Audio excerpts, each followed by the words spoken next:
9 experienced hikers. A remote mountain in the Ural range. A tent slashed open from the inside. Bodies scattered across the snow. Some barefoot, some half-dressed. One missing a tongue. And a final verdict that only deepened the mystery. An unknown, compelling force. More than 60 years later, the Dyatlov Pass incident remains one of the most disturbing, unsolved cases in history. What could drive skilled mountaineers to flee their shelter in sub-zero temperatures towards certain death? Tonight, we retrace their final journey. In January 1959, 9 hikers set out on what should have been a demanding but achievable winter trek across the northern Ural Mountains of Soviet Russia, many of whom held the highest hiking certifications available in the Soviet Union. They trained in navigation, survival, and endurance. Several had already completed long, dangerous expeditions in extreme winter conditions. Their leader, 23-year-old Igor Dyatlov, was methodical and respected. Friends described him as calm under pressure, analytical, and deeply passionate about engineering and exploration. He planned routes carefully and kept detailed records of previous trips. This was someone who believed preparation prevented disaster. The group shared a love for adventure. Photographs from the journey show them laughing in the snow, joking with each other, and documenting the trip like a scrapbook of memories in the making. They weren't reckless thrill seekers. They were disciplined explorers, pushing themselves to achieve a prestigious Category 3 certification, the highest level at the time. Their goal?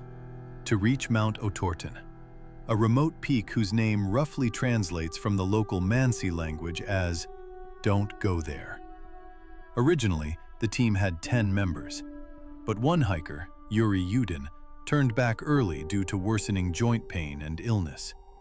He said goodbye to the group on January 28th, watching them ski away into the wilderness. It would be the last time anyone saw them alive. The remaining 9 continued deeper into the mountains. They pulled heavy supply sleds across snowfields. They navigated dense forests and frozen rivers. Temperatures plunged far below zero. Winds carved across the slopes with brutal force. Yet their journals remained upbeat.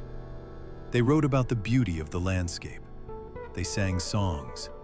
They celebrated small victories, like making good time or finding a scenic campsite, a story they expected to tell when they returned home. None of them knew they were documenting the opening chapter of one of the greatest mysteries of the 20th century. On February 1st, 1959, the group approached the slopes of Kholat Syakhl. The weather had begun to turn. Strong winds whipped snow across the mountain, reducing visibility. Their original plan was to cross the pass and descend to a forested valley on the other side, where trees would offer natural shelter for the night. But something slowed them down. Some experts believe they navigated slightly off course due to poor visibility and drifting snow. Others think fatigue and worsening conditions forced an early stop. Either way, Dyatlov made a decision. They would camp on the open slope. It was an unusual choice for experienced hikers. Camping exposed on a mountainside meant facing brutal wind chill and zero natural protection. But it also meant they wouldn't lose hard-earned elevation and could resume their route quickly in the morning. So they began building camp. They cut into the snow to create a flat platform and pitched their large canvas tent on the incline. Inside the tent, they settled into their routine. They changed clothes. They wrote in their journals. Their last photographs show ordinary moments. Nothing about the images suggests panic or fear. If anything, it looked like the end of a long but successful day. Outside, the wind continued to build. Temperatures were well below freezing, and with wind chill, it would have felt far colder. Still, this was within their experience level. They had faced worse. At some point, the group prepared to sleep. They arranged themselves shoulder to shoulder inside the tent for warmth, and then, sometime in the darkness, something changed. Whatever happened next was sudden enough and frightening enough that 9 experienced mountaineers made a decision completely out of character. They cut their way out of their own tent, not through the entrance, but straight through the fabric, into the freezing night, underdressed, unprotected, and heading away from the only shelter they had. When the group failed to return on schedule, concern grew. At first, families assumed delays. Winter treks often ran late. But by late February, search parties were launched. Volunteers, students, and military units combed the mountains. Then, on February 26th, searchers found the tent. It was partially collapsed, dusted with snow, and slashed open from within. Inside were their belongings, yet the hikers were gone. Footprints led away from the tent, some barefoot, some in socks, some wearing only one shoe. The tracks showed no signs of struggle.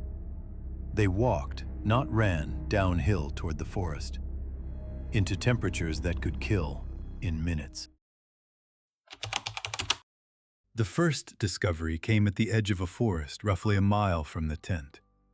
Searchers spotted the remains of a large cedar tree, its lower branches broken and stripped. Beneath it, they found the bodies of 2 hikers.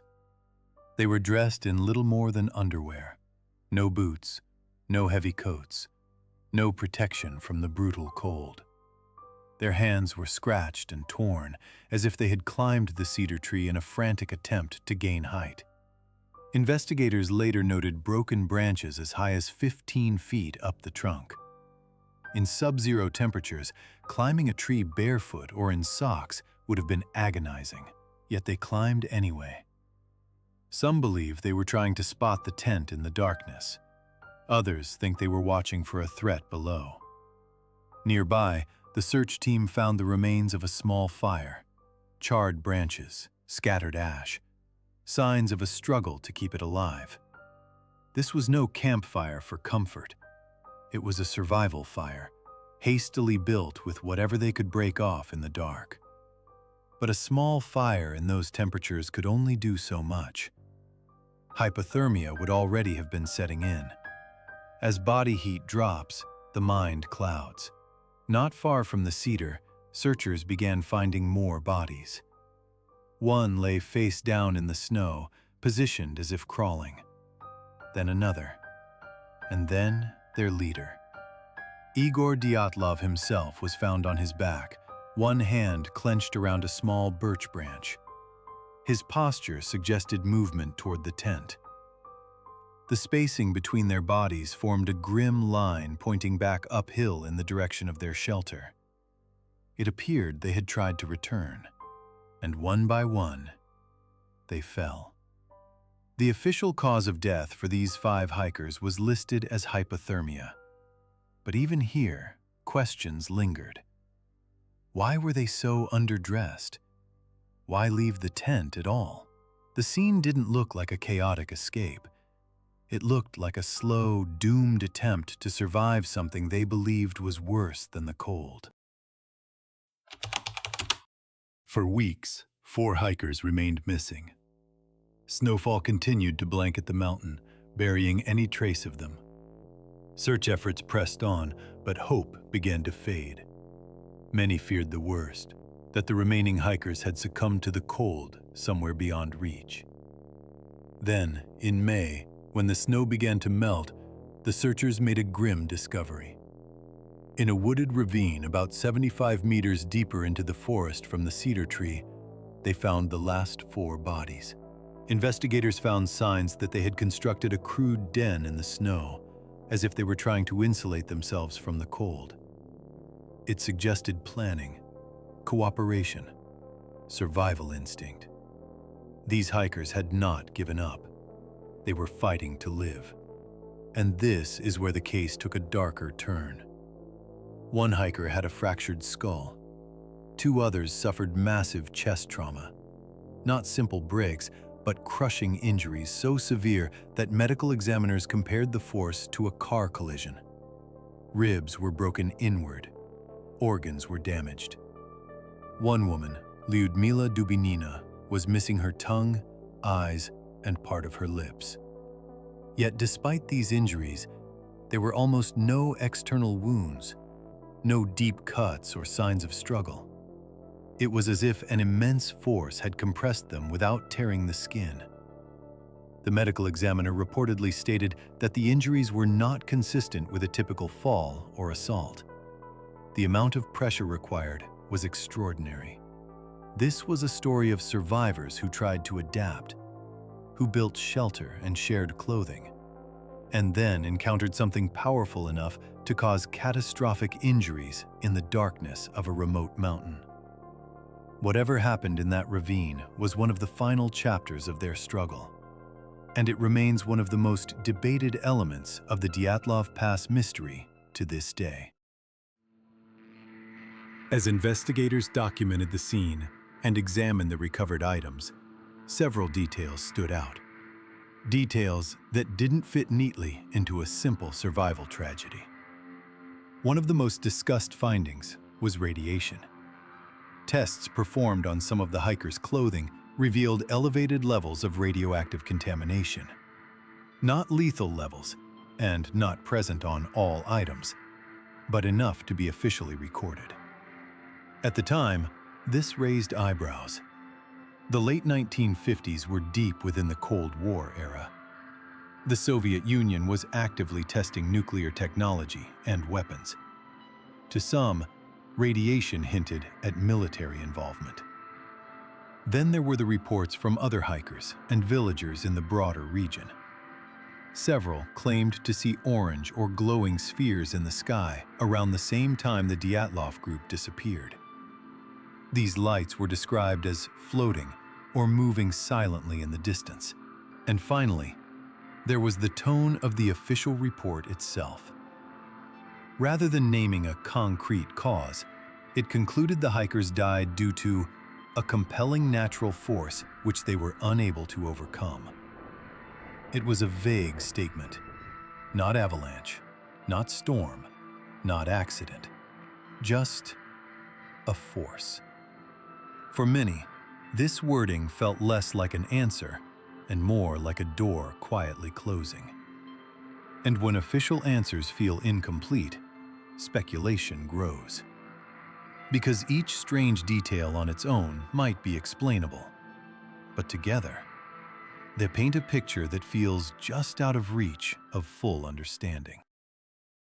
With the official investigation closed and many details classified, the Dyatlov Pass incident didn't fade away.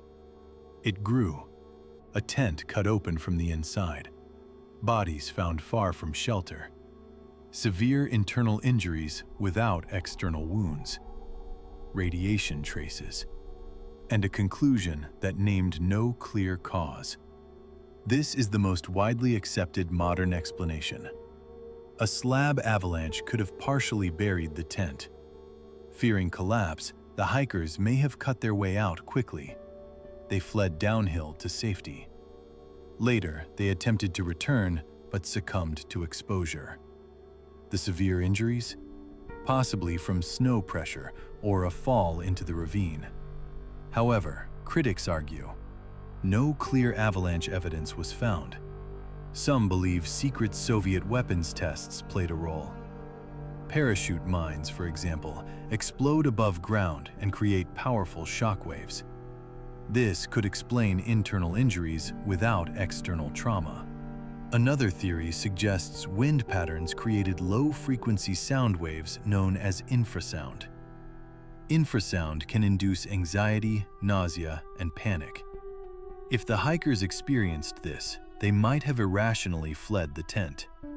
But would trained mountaineers abandon gear over discomfort? That remains debated. The Dyatlov Pass incident reminds us how small we are against nature, how quickly conditions can turn fatal, how even the prepared can be overwhelmed. Whether avalanche, accident, or something we still don't understand. The mountain kept its secrets, and maybe it always will. Because sometimes, the most haunting mysteries aren't solved. They're remembered.